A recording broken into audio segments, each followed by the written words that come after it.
दोस्तों, तो स्वागत है आप सभी का हमारे प्यारे से YouTube चैनल पर। होप आप सब बढ़िया होंगे और आपकी पढ़ाई अच्छे से चल रही होगी। तो आज हम पढ़ेंगे क्लास 12 का चैप्टर नंबर 1 सॉल्यूशन, जिसका वेटेज आपके बोर्ड्स एग्जाम में बहुत ज्यादा रहेगा। लेकिन आप इस बहुत ज्यादा है और सॉल्यूशन चैप्टर आपके अगर जो आप किसी चीज की तैयारी कर रहे हैं लाइक जेई, नीट या फिर एनडीए की तैयारी कर रहे हैं, तो उसमें भी साइंस पोर्शन में आपको सॉल्यूशन चैप्टर के क्वेश्चंस दिखेंगे। तो आज हम पढ़ेंगे 12th का चैप्टर नंबर 1 सॉल्यूशन, जो कि न्यू एनसीईआरटी बुक में चैप्टर नंबर 1 है। तो सॉल्यूशन की डिफिनीशन, पहले डिफिनीशन है कि सॉल्यूशंस आर दी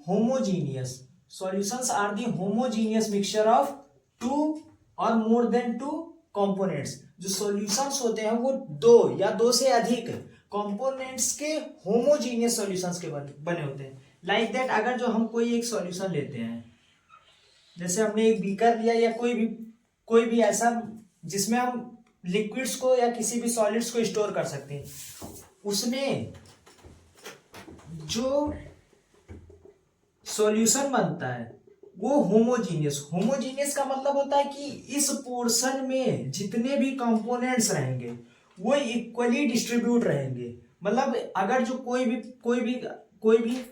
केमिकल का यहाँ 5% है तो यहाँ भी 5% रहेगा। मतलब इस सॉल्यूशन के अंदर वो इक्वली डिस्ट्रीब्यूट रहते हैं। अगर जो यहाँ से हम थोड़ा सा पार्ट लेंगे तो उसका भी कंपोनेंट सेम आएगा और यहाँ से कोई पार्ट लेंगे तो उसका भी कंपोनेंट सेम आएगा। तो इसी को कहते हैं होमोजीनियस मिक्सचर। तो सॉल्यूशंस जो होते हैं होमोजीनियस मिक्सचर, वो होमोजीनियस मिक्सचर होते हैं दो या दो से अधिक कंपोनेंट्स के। मतलब सॉल्यूशन में दो कंपोनेंट्स हो सकते हैं या दो से अधिक कंपोनेंट्स हो सकते हैं। अब हम देखते हैं बाइनरी सॉल्यूशन क्या होता है। बाइनरी सॉल्यूशन ऐसा सॉल्यूशन जिसमें सिर्फ दो कंपोनेंट्स होते हैं। पहला होता है सॉल्वेंट और दूसरा होता है सॉल्यूट। ऐसे होता है टर्सरी सॉल्यूशन, क्वाड्रेटरी सॉल्यूशन। लेकिन हम हमारे जो चैप्टर में मेनली है वो है बाइनरी सॉल्यूशन। बाइनरी सॉल्यूशन में एक होता है सॉल्वेंट और एक होता है सॉल्यूट। सॉल्वेंट जो होता है, solvent present in excess amount, solvent present in excess amount, और जो सॉल्यूट होता है वो लेस अमाउंट होता है। कुछ लोग कहते हैं कि जो लिक्विड होता है वो सॉल्वेंट होता है, जो सॉलिड होता है वो सॉल्यूट होता है। वो गलत होता है। सॉल्वेंट और सॉल्यूट को हम सिर्फ उसके एक्सेस, मतलब उसकी मात्रा के आधार पर हम डिस्ट्रीब्यूट कर सकते हैं। अभी हम देखेंगे सॉल्यूट जो है वो भी लिक्विड हो सकता है और सॉल्वेंट सॉलिड हो सकता है। तो हम उसकी एक्सेस, मतलब उसकी मात्रा के आधार पर हम उसको डिस्ट्रीब्यूट करते हैं, कौन सा सॉल्वेंट होगा और कौन सा सॉल्यूट होगा। तो अब हम देखेंगे टाइप्स ऑफ सॉल्यूशन कितने होते हैं। सॉल्यूशन जनरली 9 प्रकार के होते हैं। 9 टाइप्स ऑफ बाइनरी सॉल्यूशन होते हैं, जिसमें तीन गैसियस के टाइप्स होंगे, 3 लिक्विड्स के टाइप होंगे और 3 सॉलिड्स के टाइप होंगे।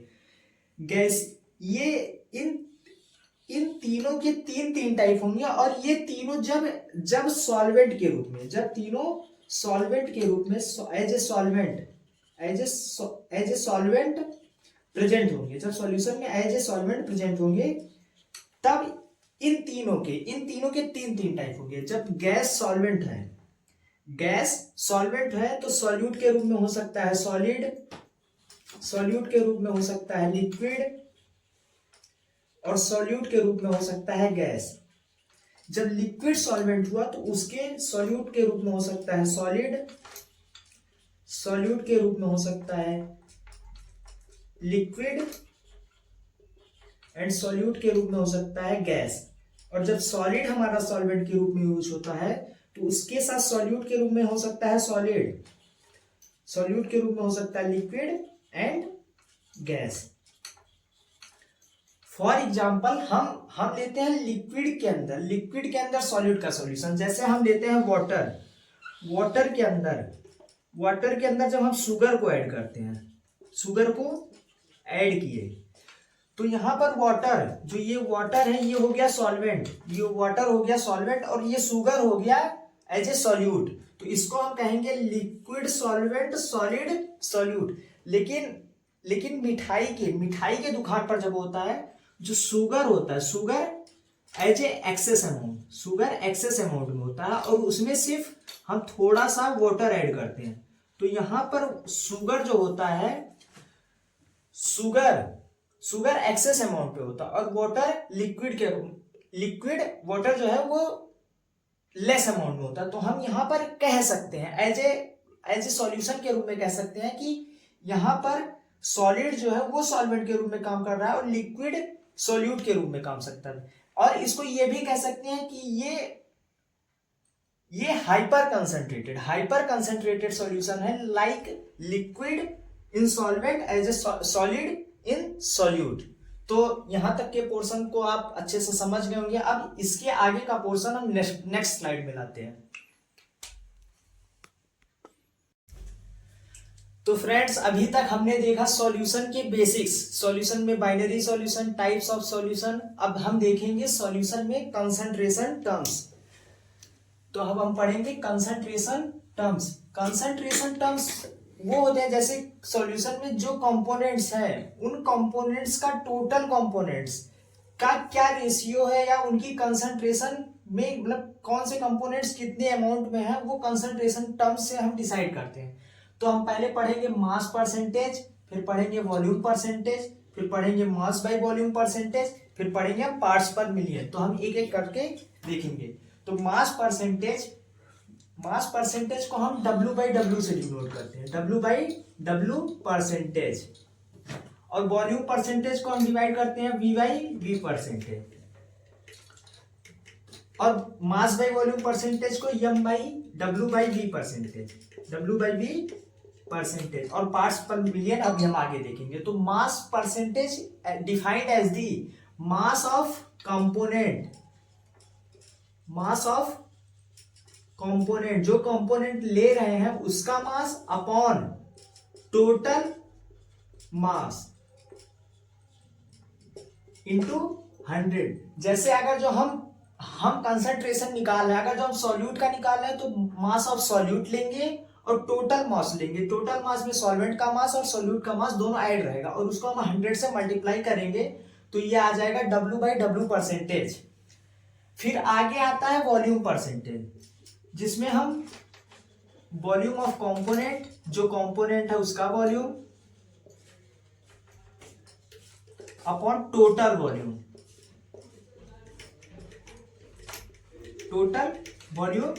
इंटू 100। जैसे हम अगर जो कंसंट्रेशन V/V के टर्म में सॉल्यूट का निकालना है तो सॉल्यूट का volume upon total volume multiply by 100। तो सॉल्यूट का वॉल्यूम परसेंटेज हमको ज्ञात हो जाएगा।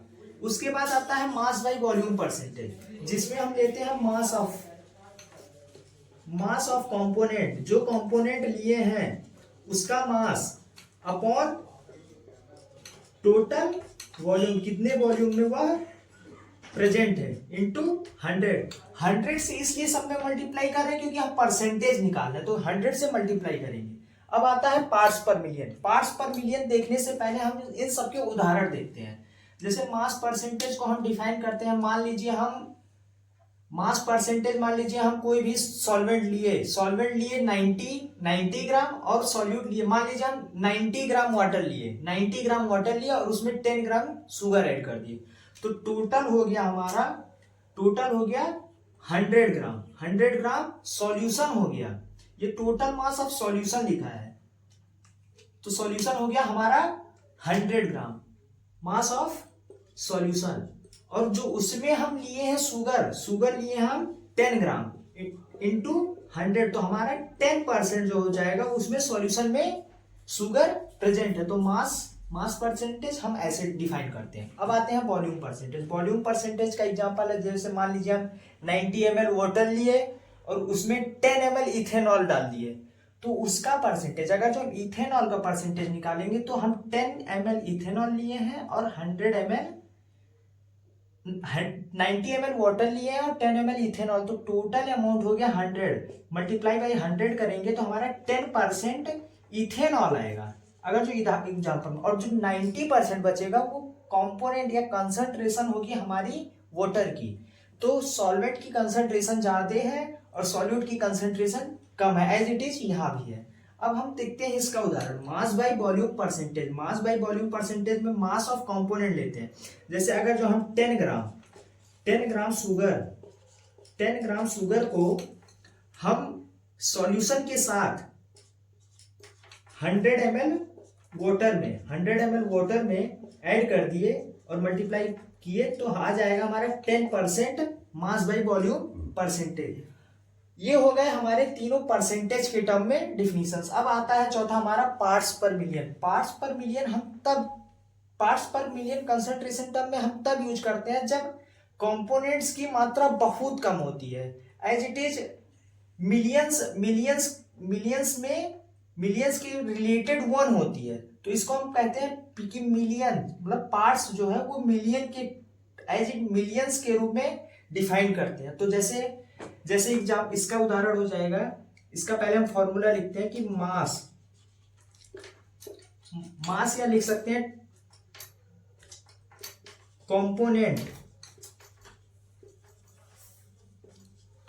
Upon total component number upon total component. क्योंकि हमें मिलियन में निकालना है तो इसको हम 10 की पावर 6 से मल्टीप्लाई करते हैं, 10 की पावर 6 से मल्टीप्लाई करते हैं। जैसे हम पार्ट्स पर मिलियन हम तब ज्ञात करते हैं, जैसे मान लो हमको एटमॉस्फेयर में किसी गैस का निकालना है, या फिर जहां पर मात्रा बहुत कम होती है, एज इट इज ना के बराबर, जिसको हम मतलब कुछ नहीं कह सकते हैं, जिसकी मात्रा बहुत कम होती है उसको कहते हैं पार्ट्स पर मिलियन तब निकालते हैं जब मात्रा बहुत कम होती है कंपोनेंट की एज कंपेयर टोटल सॉल्यूशन, तब हम निकालते हैं पार्ट्स पर मिलियन। इसके बाद अभी हम पढ़ेंगे मोल फ्रैक्शन, मोलैरिटी एंड मोलैरिटी, जिसको हम आगे की स्लाइड में देखेंगे।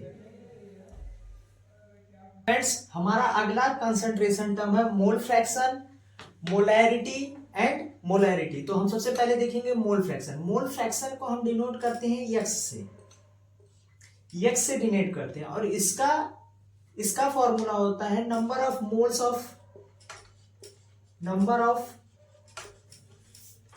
Of component. जिस कंपोनेंट का हम मोल फ्रैक्शन निकाल रहे हैं उसका मोल्स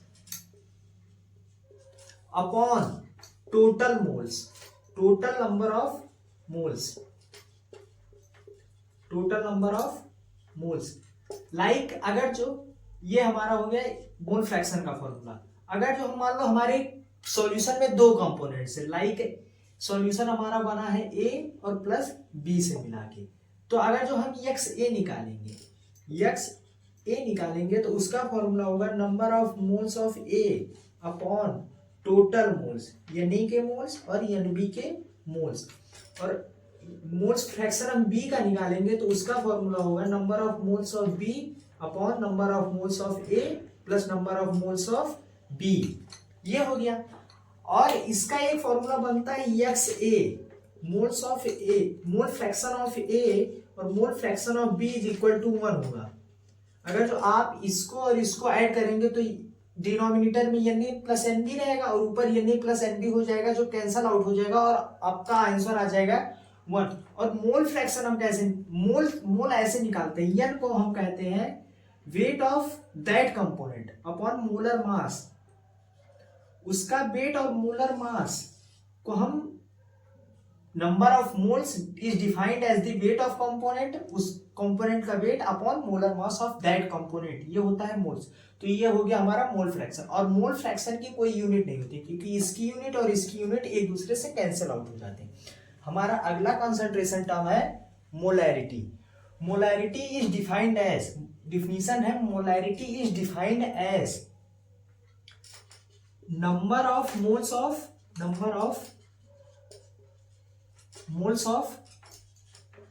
solute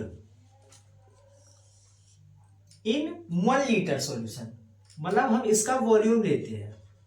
अगर जो हम मोलैरिटी को हम कैपिटल M से डिनोट करते हैं, और molarity number of moles of solute present in 1 liter of solution.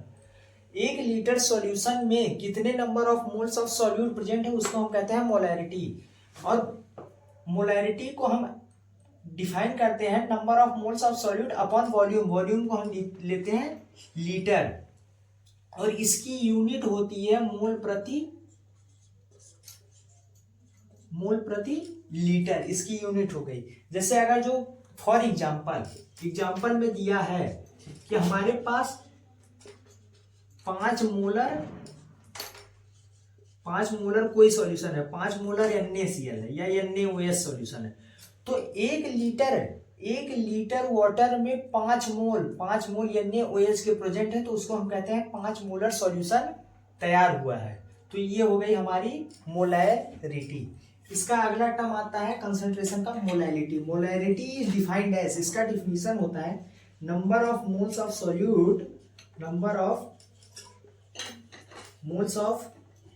Solute present in 1 kilogram of solvent. यहाँ पर हम नीचे जो डिनोमिनेटर में लेते हैं वो वेट ऑफ सॉल्वेंट लेते हैं, तो नीचे हो जाएगा हमारा वेट ऑफ सॉल्वेंट।